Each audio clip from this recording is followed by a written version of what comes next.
Hello everyone! Welcome back to our second lecture for Chapter 1, An Introduction to Psychology. In this video, we will focus on the history of psychology, Part 1. The history of psychology is short, dating back just over 100 years. It begins in the late 19th century. Philosophy and biology, or physiology, evolved into psychology. However, know that psychology does date back to ancient Greece. Aristotle theorized about psychological concepts. He suggested that the soul and body are not separate and that knowledge grows from experience. Before Wilhelm Wundt, the field of psychology simply did not exist. Wundt established psychology as an independent discipline. He also founded the first psychological laboratory in Leipzig, Germany in 1879. This is the only date you will need to know for this class. One of Wundt's major contributions was teaching his students to use scientific method when asking psychological questions. He borrowed the methods of the physiologists to try to study the atoms of the mind, or what philosophers called the psyche. Wilhelm Wundt is widely considered the father of psychology, even though he was actually a physiologist and philosopher. Wundt helped establish and promote the field of experimental psychology. According to Wundt, psychology's primary focus was consciousness, awareness of immediate experiences. Wundt was interested in studying people's mental experiences. He used a method called introspection,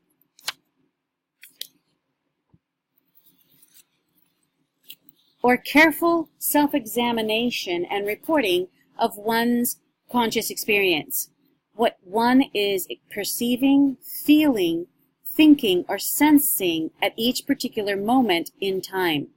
For example, he would expose people to a visual or auditory stimulus, a light or a sound, and ask them to report their conscious reactions or sensations to the stimulus. What it sounded like, how long it lasted, how it felt.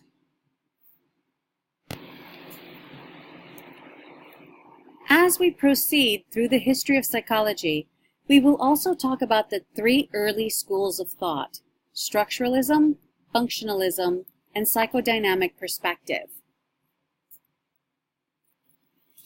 Edward Titchener brought Wundt's teachings and methods of introspection to the United States and other English-speaking countries. The first major school of psychology, identified with Wundt and Titchener, became known as structuralism, which focused on identifying and examining the fundamental or the most basic elements or components of conscious experience, like sensations, feelings, and images. Imagine assembling hundreds of pieces of a jigsaw puzzle into a complete picture. Structuralists tried to combine hundreds of sensations into a complete conscious experience. An approach that tried to define the structure of the mind by breaking down mental experiences into their component parts. Structuralism was based on the notion that the task of psychology is to analyze consciousness into its basic elements and investigate how these elements are related. The focus was on basic sensory and perceptual experiences. For example, participants were asked to drop a ball or listen to a metronome and report their own sensations, what they were thinking, feeling, or sensing at that moment. Structuralism asked, "What do we do?"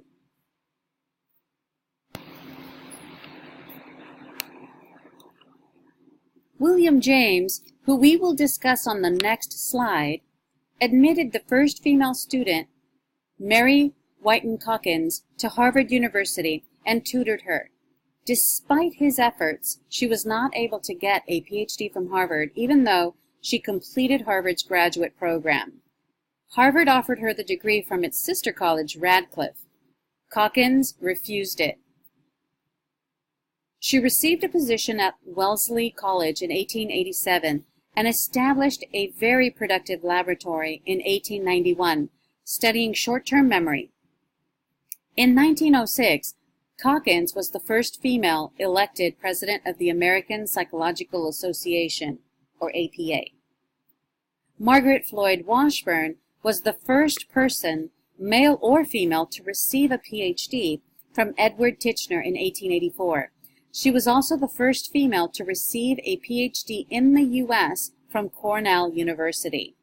She became a leading comparative psychologist at Vassar College.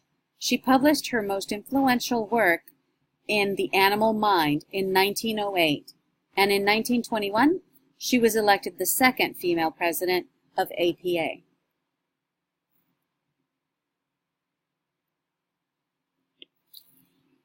Although structuralists explored many questions, most of their work focused on sensation and perception in vision, hearing, and touch.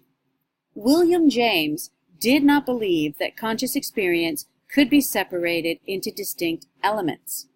Unlike Wundt, who saw mental experiences as composed of basic elements, James viewed mental experiences as having developed through ages of evolution because of their adaptive function, such as helping humans survive. James was interested in the goals, the purposes and functions of the mind. The second major school of psychology, called functionalism, was based on the belief that psychology should investigate the function or purpose of behavior and consciousness. The school of psychology that focused on how people adapt their behavior to the demands of the real world around them. Why and how we do what we do. William James was influenced by Charles Darwin and asked how certain attributes enhance survival and adapt to the environment. James believed that we develop habits, such as the characteristic ways in which we use a fork or a spoon, because they enable us to perform more effectively in meeting the demands of daily life. Note, introspection was still the primary means of gathering data.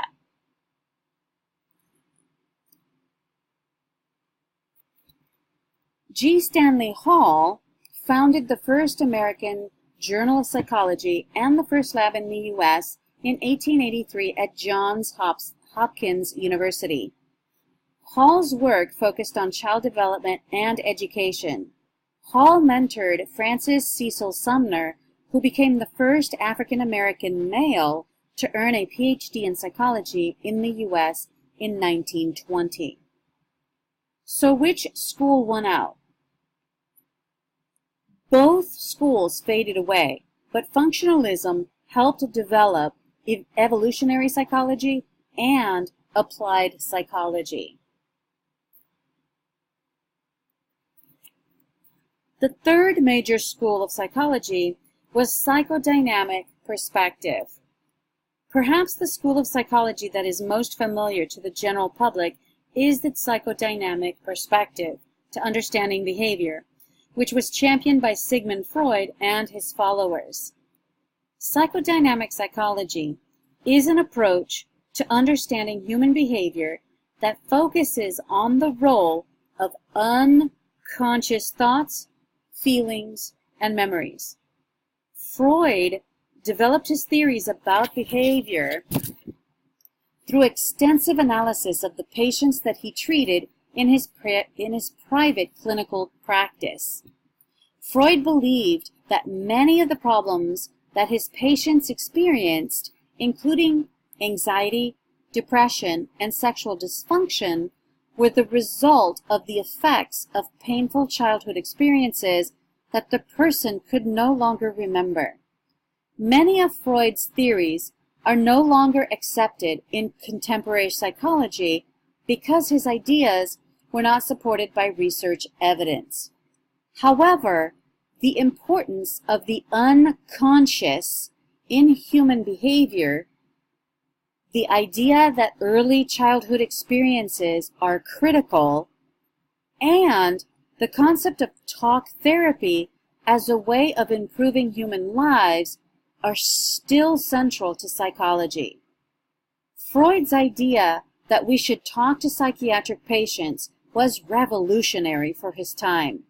In the early 1900s, people with mental disorders were institutionalized, locked up, and heavily medicated, in some cases electrocuted. If you want to see how psychoanalysis, Freud's talking cure method, came to be, you should watch the movie A Dangerous Method. This movie is an accurate portrayal of the specific techniques developed by Freud, and it correctly portrays Sigmund Freud and Carl Jung's relationship. Word of caution, however, parts of the movie are disturbing and could cause distress for survivors of sexual trauma. We will talk more about Freud's ideas in personality and therapy chapters.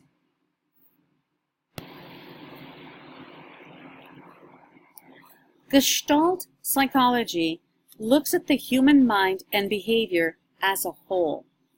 When trying to make sense of the world around us, Gestalt psychology suggests that we do not simply focus on every small component. Instead, our minds tend to perceive objects as part of a greater whole and as elements of more complex systems. This school of psychology played a major role in the modern development of the study of human sensation and perception. Originating from the work of Max Wertheimer, Gestalt psychology was a response to Wundt's structuralism. While Wundt was interested in breaking down psychological matters into their smallest possible part, the Gestalt psychologists were interested in looking at the totality of the mind and behavior. The guiding principle behind the Gestalt movement was that the whole was greater than the sum of its parts. Max Wertheimer, one of the three founders of Gestalt psychology, realized that we perceive motion where there is none. This concept of the phi phenomenon, which involves perceiving a series of still images in rapid successions in order to create the illusion of movement. Kurt Koffka, one of the three founders of Gestalt psychology, studied learning, perception, and hearing impairments. And Wolfgang Kohler, one of the other three founders of Gestalt movement, was known for his research on problem solving and his criticisms of introspection used by structuralists to study the human mind. More on Gestalt theory when we get to the sensation and perception chapter. As you look at this picture, can you think of how this embodies Gestalt theory?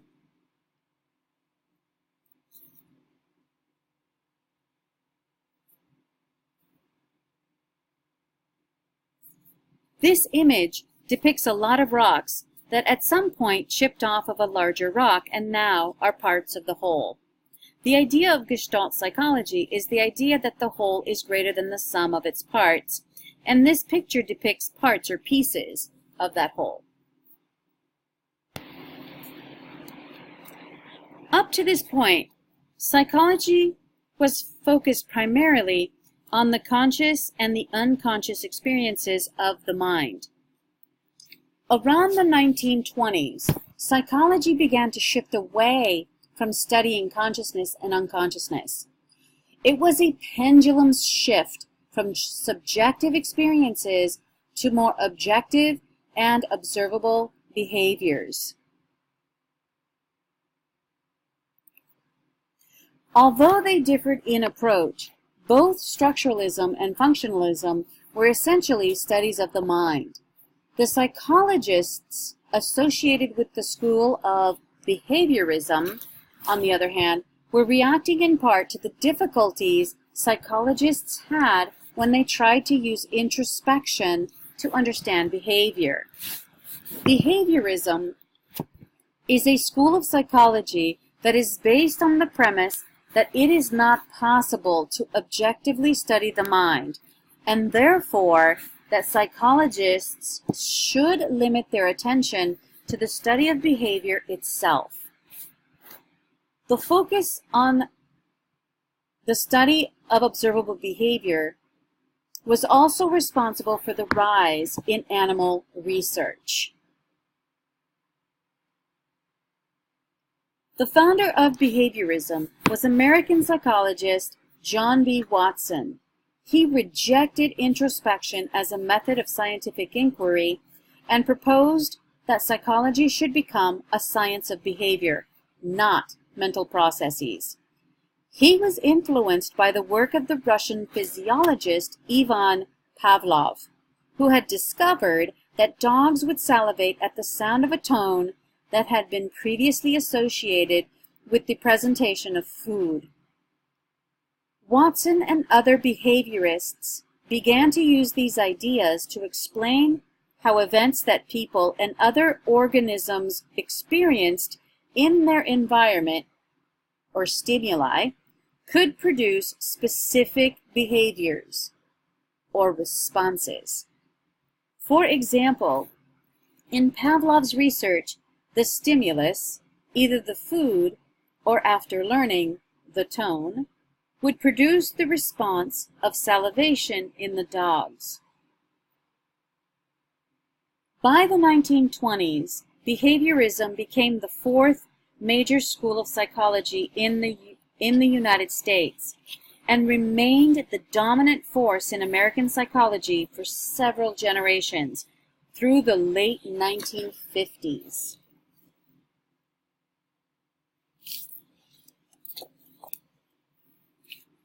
Its popularity owed a great deal to the work of Harvard University psychologist B.F. Skinner.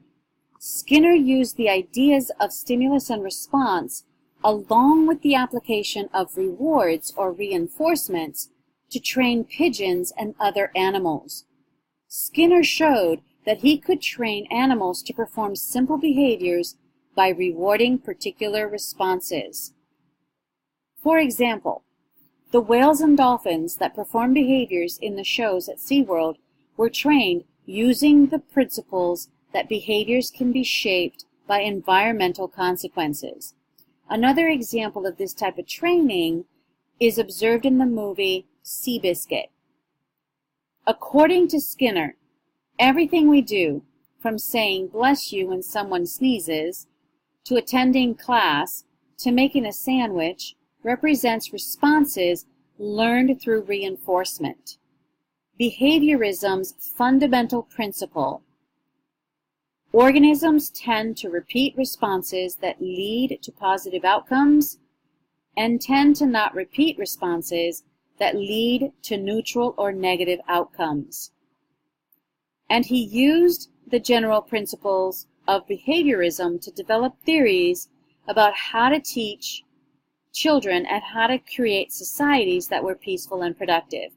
Skinner even developed a method for studying thoughts and feelings using the behaviorist approach. More on this perspective when we get to learning chapter. In our next lecture video, we will continue discussing the history of psychology, part 2.